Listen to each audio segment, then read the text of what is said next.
छात्राओं, आज हम कक्षा 10 के विद्यार्थियों के लिए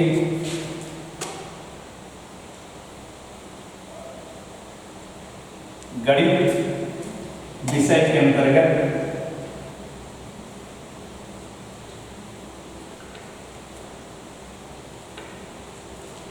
प्रकरण वास्तविक संख्याएं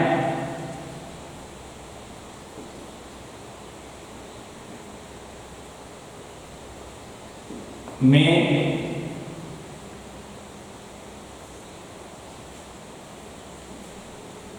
यूक्लिड विभाजन प्रमेयिका का अनुप्रयोग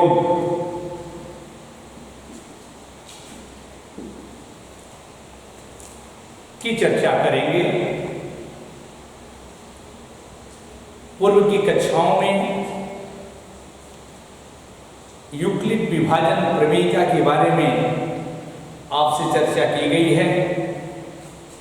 मैं पुनः थोड़ा सा उसे कंक्लूड करना चाहता हूं।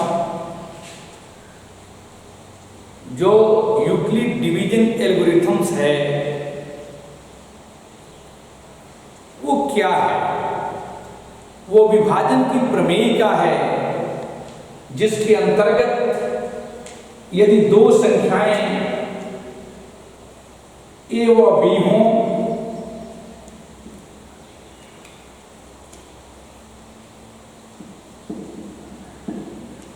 तो यूक्लिड डिवीजन एल्गोरिथम्स के अनुसार a equal to B into Q plus R हम जानते हैं। क्यू क्या है? भागफल है। आर क्या है? शेषफल है। लेकिन इसके साथ एक कंडीशन जुड़ा हुआ है कि जो आर की वैल्यू है उससे छोटा 0 होगा या उसके बराबर होगा, तथा जो आर का मान है वह बी से छोटा होगा। अर्थात यूक्लिड डिवीजन एल्गोरिथम्स के हिसाब से a equal to B into Q plus R तभी कार्य करेगा जब r की जो वैल्यू है वह b से छोटी हो तथा 0 से बड़ी या 0 के बराबर हो। ये आप यूक्लिड डिवीजन एल्गोरिथम्स में अध्ययन किए हैं। इसका प्रयोग करना है, हमें अनुप्रयोग करना है, जानना है किस एल्गोरिथम्स का उपयोग करके हम कौन से स्टेटमेंट को कह सकते हैं। जैसे उसमें पहला स्टेटमेंट में बात करना चाहता हूं कि कोई भी जो सम संख्या है वह 2q के रूप में होगी तथा जो विषम संख्या है वह 2q प्लस 1 के रूप में होगी। पहले अनुप्रयोग की मैं चर्चा करूं। कोई भी सम संख्या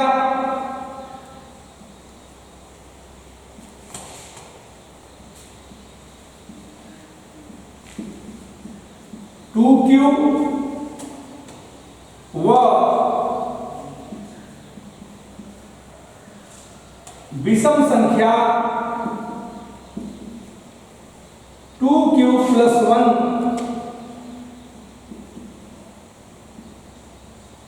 के रूप में होगी।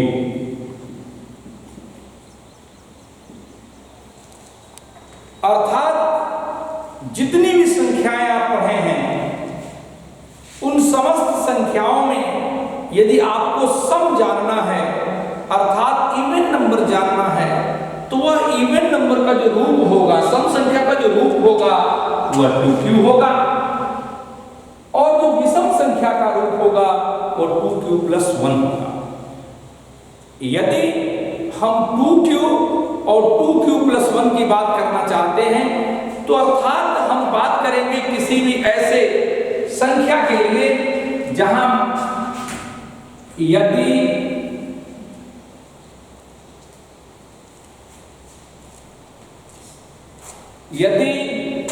b बराबर 2 हो जाए,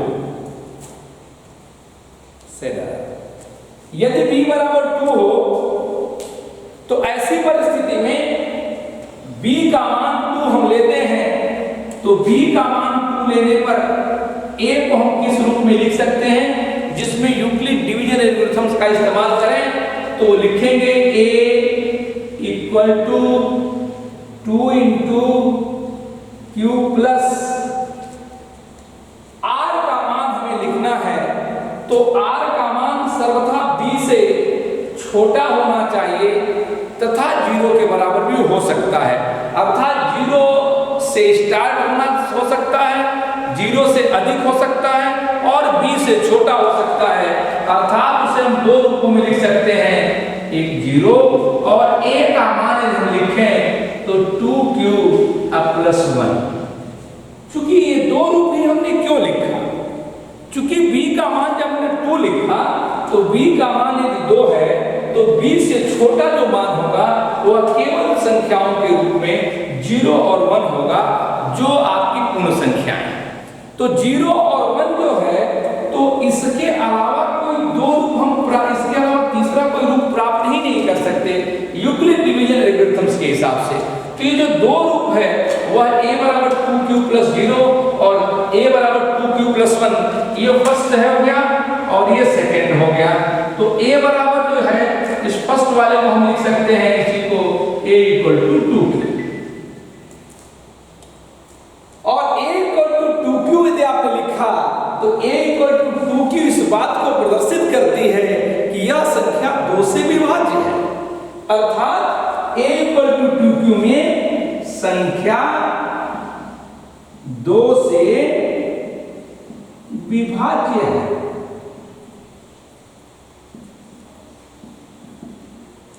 तो जब संख्या 2 से विभाज्य है तो कोई भी संख्या यदि 2 से विभाजित होती है तो हम जानते हैं कि वह संख्या कौन सी होती है, वह संख्या सम संख्या होती है, जिसे आप इवन नंबर कहते हैं। तो जब संख्या 2 से विभाज्य है अर्थात जो 2q होगी, अतः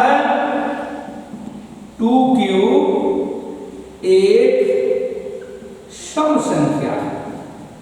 सम संख्या अर्थात इवन नंबर,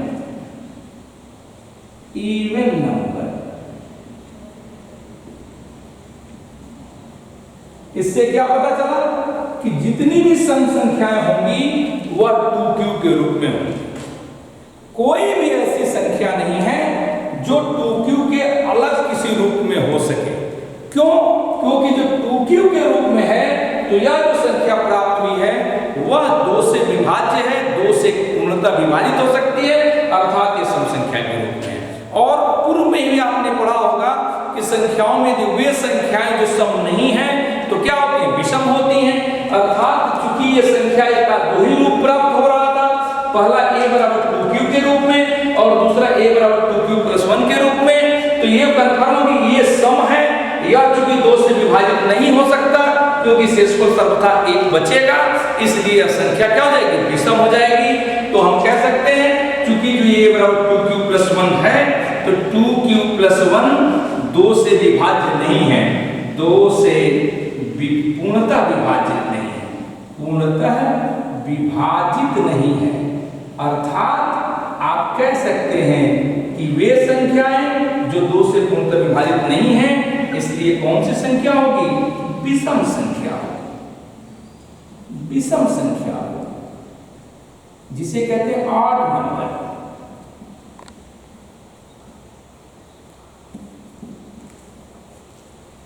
तो एक चीज हमने इस यूक्लिड डिवीजन एल्गोरिथम्स के हिसाब से जाना समझा कि जो भी संख्याएं दी जाएंगी यदि वो 2q के रूप में है तो सर्वथा वो सम संख्या होगी, और 2q प्लस 1 के रूप में है तो सर्वथा क्या होगी, विषम संख्या होगी।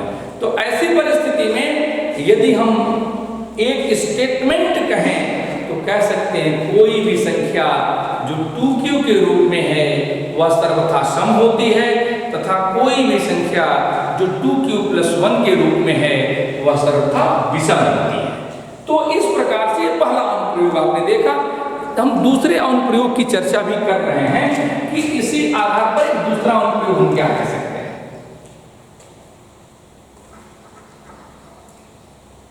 दूसरे अनुप्रयोग में जिसका हम इस्तेमाल करेंगे, क्योंकि ये संख्याओं के रूप में हम बात कर रहे हैं, तो कोई भी ऐसी संख्या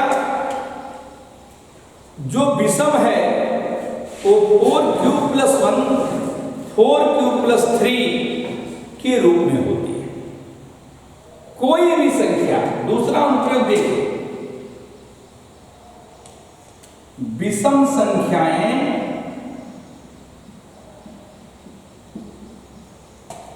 4q + 1 व 4q + 3 के रूप में हो सकती है।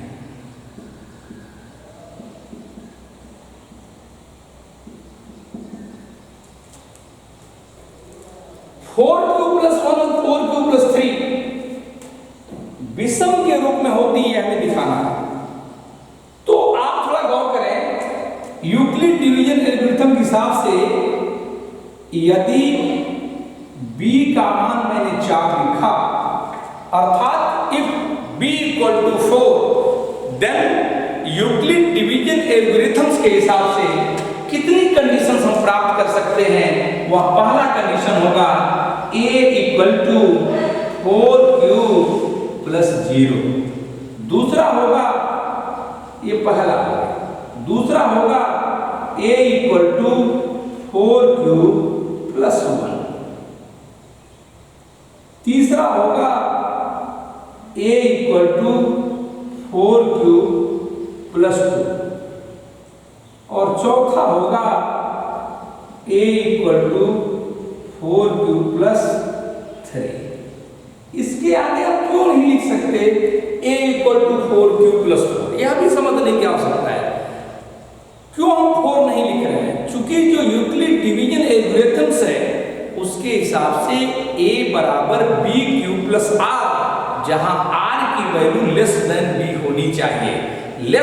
b का सेंस क्या है कि r का जो मान है, जो हम मान देख रहे हैं यहाँ 0 लिखा, 1 लिखा, 2 लिखा, 3 लिखा, ये सभी की सभी वैल्यू r की है। और ये सभी की सभी वैल्यू जो r की है, देखिए b 4 है तो इससे छोटी है। यदि आप अगला स्टेप लिखते a = 4q + 4, तो ये आपके यूक्लिड डिवीजन एल्गोरिथम्स को फॉलो नहीं करता। क्योंकि यदि यूक्लिड डिवीजन एल्गोरिथम्स को कोई स्टेटमेंट या कोई दिया जाने वाला समीकरण फॉलो तभी तक करेगा जब r का जो मान है वह उस दिए जाने वाले b की वैल्यू से कम होना चाहिए। तो b की वैल्यू चूंकि 4 है, तो b की वैल्यू 4 होने के नाते 4 से कम r के मान हो सकते हैं 0, 1, 2, 3। यदि मैं 10 की बात करता, b का मान 10 लिखता और सभी उन स्टेटमेंट को जो यूक्लिड डिवीजन एल्गोरिथम्स को फॉलो करने वाले समीकरण बनते a और b के रूप में, तो चूंकि b का मान जब हम 10 लेते तो r का मान 0, 1, 2, 3, 4, 5, 6, 7, 8, 9 तक जाता, 9 से आगे नहीं जाता, क्योंकि जो b की वैल्यू है वो 10 है। ठीक उसी को फॉलो करके हमने इस्तेमाल किया है इसको। तो हमने जो चीजें लिखा है इसमें से कौन सा स्टेप है, किसको हम कहेंगे कि इसमें से कौन सा सम हो सकता है, कौन सा विषम हो सकता है। आप बताइए, इसको मैं क्या लिख सकता हूं पहले वाले को, दिस विल बी 4q, और 4q को क्या लिख सकते हैं 2 × 2q, और 2 × 2q हो गया। तभी जस्ट पहले जो हमने प्रमेय एक तरह से अनुप्रयोग आपको बताया, उसमें मैंने बताया कि 2 × q के रूप में है, तो 2 × q के रूप में यदि कोई पद प्राप्त हो रहा है तो वह सम है, अर्थात यह जो संख्या होगी वह सम होगी, अर्थात इवन होगी। ये सम संख्या होगी अर्थात इवन होगी। बात हम दूसरे की करें, 4q + 1। 4q + 1 में क्या इसे हम 2q के रूप में लिख सकते हैं?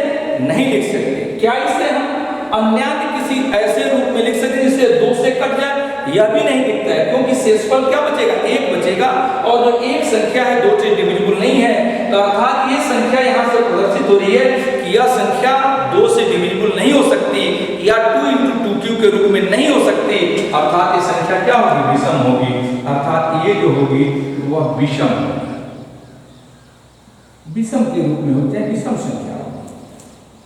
दूसरे को देख लीजिए, तीसरा स्टेप जो है a = 4q + 2 मैंने लिखा, तो a = 4q + 2 हमने लिखा है, तो क्या इस मान को हम लिख सकते हैं 4q + 2 दिस = 2 हमने कॉमन ले लिया, यह आ जाएगा 2q + 1, 2q + 1। आप लोग सोच रहे हो कि 2q + 1 कैसे आ गया, ये 2q + 1 एक क्या है, एक पूर्णांक संख्या है, एक इंटीजर है, यहां भी एक पूर्णांक है, यह भी एक इंटीजर्स के रूप में है, और यदि ये ऐसा है तो 2 × 2q जैसा पूर्णांक है, तो एक तरह से इस वैल्यू को हम q लिख सकते हैं, और यदि ये वैल्यू 2q है तो हम पहले से जानते हैं कि 2q की जो संख्याएं हैं वो सब होती हैं, अर्थात यह भी किसी न किसी रूप में 2q के रूप में है, अर्थात ये संख्या क्या हो जाएगी, ये क्या हो जाएगी, सम संख्या हो जाएगी। और इसके बाद यदि इस मान को हम लिखना चाहें तो इस रूप में हम नहीं लिख सकते, 2q के रूप में नहीं लिख सकते, या कह सकते कि संख्या 2 से नहीं कर सकती, अर्थात ये संख्याएं क्या होंगी, विषम होंगी। तो इससे क्या पता चला, यदि ये संख्या विषम हो गई तो आप देखें कि a के 4 से रिलेटेड जितने भी यूक्लिड डिवीजन एल्गोरिथम्स को लागू करने वाले a के मान प्राप्त हम कर रहे हैं, उसमें 4 मान हैं, उन चारों मानों में 2 मान आप देखें कि सम आ रहा है, और 2 मान आपका क्या आ रहा है, विषम आ रहा है, अर्थात कह सकते हैं कि यह जो 2 मान सम है, इनको छोड़कर कोई भी संख्या रखिए तो यह आपकी विषम के रूप में आएगी, अर्थात आप कह सकते हैं कि 4q + 1 व 4q + 3 ये दोनों की दोनों सर्वथा विषम संख्याओं को प्रदर्शित करेगी। ये q को देख के बहुत लोगों के मन में बातें अलग अलग आ सकती हैं। q क्या है, इंटीजर्स, q यदि इंटीजर्स है तो q की वैल्यू आप रखते चले जाइए, 1 रखा, 2 रखा, 3 रखा, 4 रखा, 5 रखा, देखिए सभी की सभी संख्याएं क्या आती हैं। आप सामान्य जो परिवेश पढ़े हैं, जो सामान्य जिस परिवेश से आप जानते हैं कि संख्याएं सम और विषम होती हैं, यदि इसमें आपने q = 1 रख दिया, दोनों वाले मान में q = 1 रखा, देखिए क्या आया, तो 4 × 4 = 5 आ गया, ये 4 × 4 = 3 7 आ गया। आप जब 2 रखेंगे तो 2 × 4 = 8 = 9 आ गया, फिर आप 2 रखेंगे 2 × 4 = 3 11 आ गया। तो ये जो संख्याएं प्राप्त हो रही हैं, इसके बाद पता चल जाएगा 13 आ जाएगा, फिर पता चलेगा 15 आ जाएगा, कि देख लिए 3 रखे थे, 3 × 4 = 12, अर्थात जितनी भी संख्याएं प्राप्त होंगी वे क्या होंगी, विषम होंगी।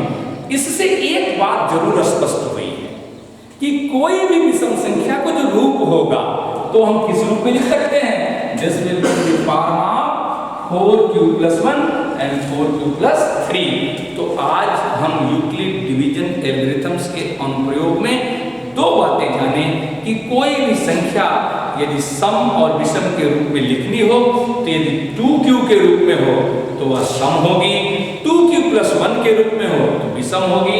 ठीक उसी प्रकार से 4 से रिलेटेड यदि ये बातें हम लिखना चाहें तो 4q + 4q + 2 के रूप में हो तो सम होगी, और 4q + 1 और 4q + 3 के रूप में हो तो वह क्या होगी, विषम होगी। आज की क्लास में बस इतना ही, शेष अगली कक्षाओं में हम आपसे मुलाकात करेंगे, लेकिन तब तक आप इस बात का प्रयास करिए, किताबों से इन चीज़ों का अध्ययन करिए, नोट्स बनाएं, और प्रयास करेंगे नोट्स के बाद यदि कोई किसी बात का कंफ्यूजन हो रहा है तो आप निश्चित तौर से पर्सनली हम लोग के नंबर पर बात कर लें। धन्यवाद, बस इतना ही।